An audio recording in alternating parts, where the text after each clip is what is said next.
And I think it's also important to reason from first principles rather than by analogy. So the normal way that we conduct our lives is we reason by analogy. We're doing this because it's like something else that was done, or it's like what other people are doing. Me Too type ideas. Yeah, Slight slight different take, iterations yeah. on a theme, and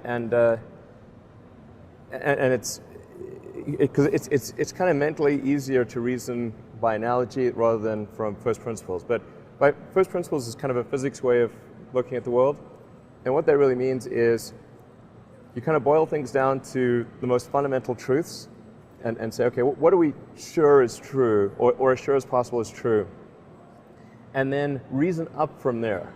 That takes a lot more mental energy. Give me an example of that. Like, what's one thing that you've done that on that you feel has worked for you? Sure. So somebody could say, in fact people do, that battery packs are really expensive and that's just the way they'll always be, because that's the way they've been in the past. You're like, well, no, that's pretty dumb, because if you applied that reasoning to anything new, then you wouldn't be able to ever get to that new thing. Right.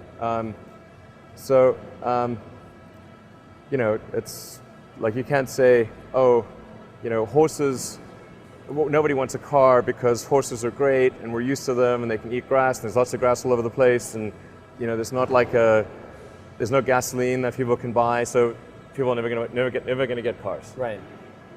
People did say that, and for batteries, they would say, oh, it's going to cost, historically it's cost $600 per kilowatt hour, and so it's not going to be much better than that in the future. And you say, no, okay, well, what are the batteries made of? So first principles would be to say, okay, what are the material constituents of the batteries?